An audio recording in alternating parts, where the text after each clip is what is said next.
I pretended to be deaf just to see what people really thought of me, and it destroyed my family. It started as a stupid social experiment when I was 16. I'd always wondered what people said about me when they thought I couldn't hear. So one morning, I decided to find out.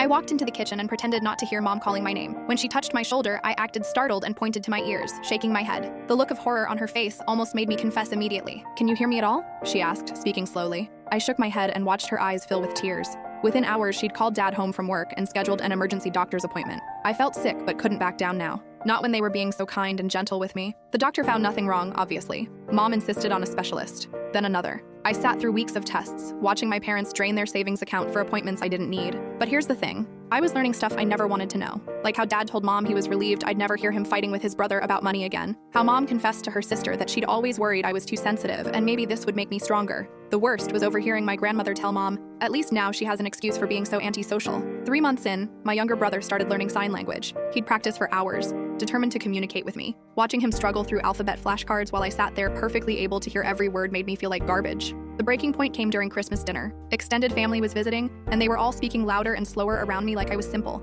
My uncle kept pointing at food and giving thumbs up. My cousins whispered about how weird it must be to live in silence. Then my aunt said something that shattered me. "Poor thing, she'll never have a normal life now. Who's going to want to marry someone like that?" I watched my mother's face crumble. Dad put his arm around her shoulders. "She's still our daughter," he said firmly, "and she's going to be fine." But Mom whispered, "I just feel so guilty, like I did something wrong during pregnancy." That night, I decided to end it. I'd gradually recover, and everything would go back to normal, except it didn't work that way. When I announced I could hear again instead of relief, I saw suspicion. The doctors were baffled. My parents started asking questions I couldn't answer. How exactly had my hearing returned? Why so suddenly? Under pressure, I broke down and confessed everything. The silence that followed was deafening, ironically. Dad stood up and walked out without a word. Mom just stared at me like I was a stranger. "Do you have any idea what you've done?" she whispered. The medical bills totaled $23,000. Dad had taken a second mortgage. Mom had quit her part-time job to care for me. My brother had given up soccer to spend more time at home, but the money wasn't the worst part. "We mourned for you," Mom said, her voice breaking. "We grieved the daughter we thought we'd lost. We changed our entire lives,